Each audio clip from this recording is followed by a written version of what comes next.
Hey there, YouTubers, unboxing video time. So this is the MSI Pro H610m-G DDR4. Don't ask me what the G stands for. That's something the manufacturer came up with to confuse the hell out of us. So this is obviously Windows 11 compatible. You can see the sticker there, TPM 2.0. So if somebody asks this question, which undoubtedly happens on these unboxing videos, yeah, 2PM 2.0. So you're good there for Windows 11. Now, this is one of the cheapest motherboards I bought. Does it mean it's the cheapest quality? Well, we'll give you some thoughts on that. So I have bought for 12th gen about, I think I'm on 10 to 12 motherboards now.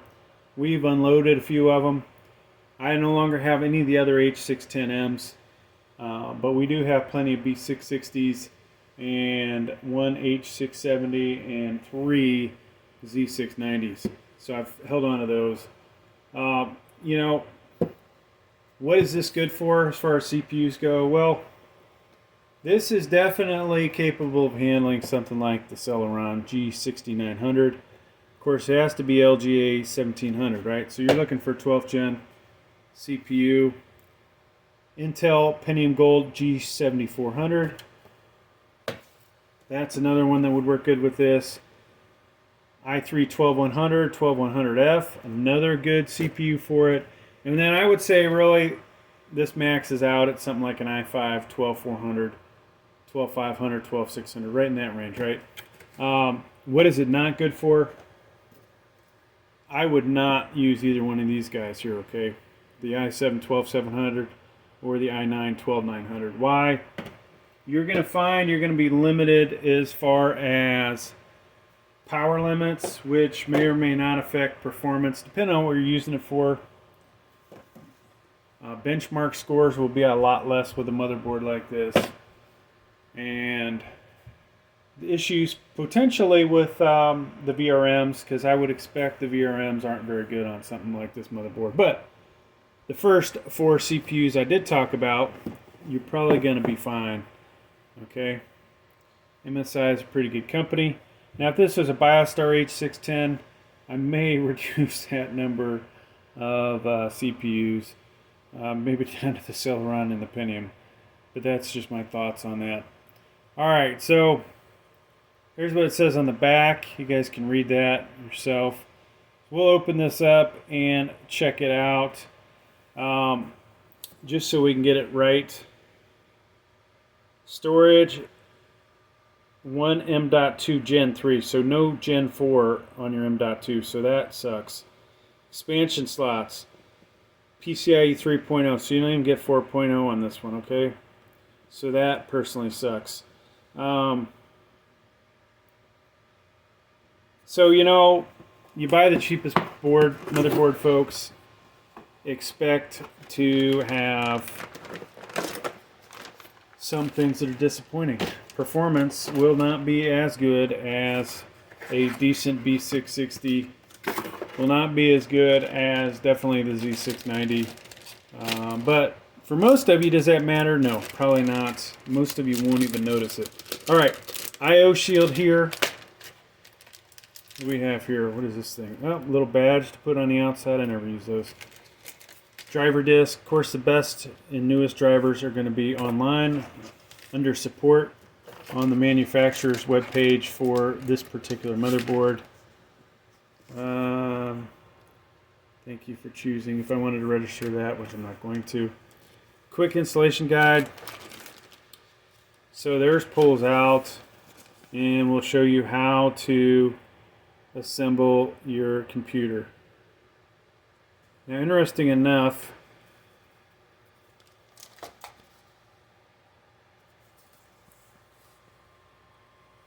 I usually, you know, in 1151, the old 10th and 11th, you would basically the plastic cover on until it popped off.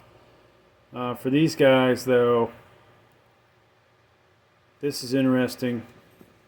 It actually does say to leave it on, but it looks like it says leave it on. I have had the worst luck with trying to get that to pop off, so I take it off ahead of time. But Doesn't mean that according to this you can't do it. Interesting, they put AMD in here too. Intel 2XX. So I'm not even looking at the right one. Here you go. Sorry, folks. I hate for you guys to think I'm a beginner or something. I've been doing this a long time. So the way this reads, yeah, they're leaving it on to have it pop off, but personally I find it works out better to just remove it. 2 SATA cables, and oh, they have a nice little M.2 swivel thing here to lock it in place. So, interesting enough, I have yet to use that one. Alright, we'll leave all that stuff in the bottom. I have to move things around a little. Let me take this off and put it in here. So I will probably put the Pentium in here with this, folks. Just so you know, we'll do an installation video. Let's talk about the videos I'll make with it. Obviously the unboxing you're watching. We will do a BIOS overview. We'll do a CPU installation, which probably will be the Pentium. I will do a BIOS update video. All these links will be down below. We may do a review. We may compare this to another motherboard to let you see the differences between buying a cheap motherboard, really cheap motherboard like this, and something a little better, right?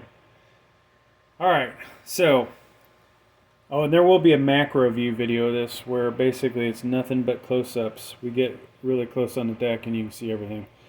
HD audio here, okay? HD audio. This comes from your PC case, okay? Here's your Cmos battery. This is where you're going to go to reset your BIOS if necessary. If you happen to make a change in the BIOS, let's say you try and overclock your RAM too high and it goes to a black screen, you might be able to reset it this way if it doesn't automatically get out of it on its own. A lot of times it does. Looks like there's a spot for a Wi-Fi card here. Alright. This is the PCIe 3.0 by 16 and then a Gen 3. So it only has one M.2 for a solid state drive. And that little gizmo that I showed you will screw in here. This is the 2280 spot. You'll put that in there and lock the solid state drive in place, your M.2. One USB, that's USB 2.0, that's a little disappointing.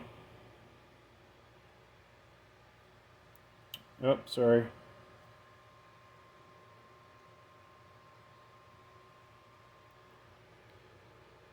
There's your USB 2.0.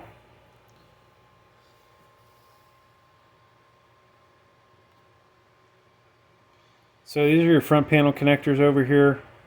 This motherboard's not labeled really well, but if you look close enough here, you can actually read what's what. So this is going to have your HDD, power LED, power switch, reset switch in here, okay?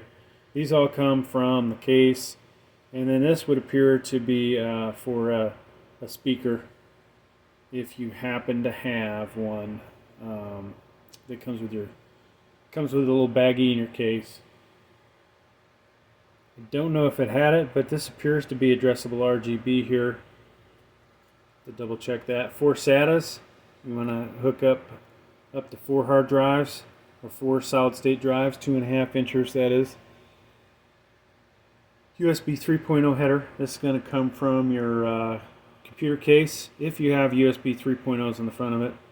24 pin power to power your motherboard. This comes from the power supply. Here is one of the fan headers. Interesting enough, folks, this is the only one that I see besides the CPU one. So you, if you want to have a lot of fans with this, you're going to have to get the ones that have Molex connectors, okay? Easy debug. This is always a nice feature, especially for those of you that are just starting to build computers.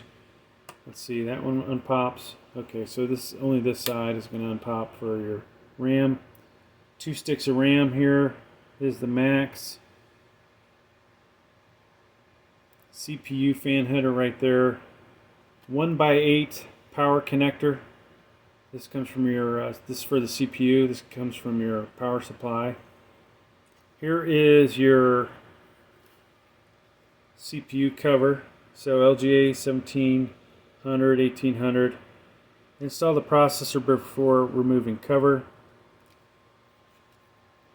Why do they say that? You know, you want to keep this thing on here to protect the pins underneath it. They're super sensitive, okay?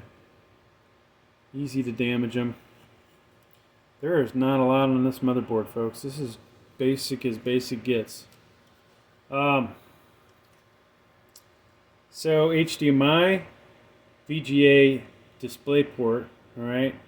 If you run a CPU that has integrated graphics, right? So this guy right here, you would not be able to take advantage of those because it doesn't have integrated graphics. PS2 style, USB 2.0, USB 3.0s, more USB 2.0s, your Ethernet, line out, headphone, and microphone, okay? So that's going to do it for this video, folks. Take a look at the links down below if you want to find out more information about this or see me compare it to another board, another motherboard. Thanks for checking out the video. Please like, please subscribe. Thank you.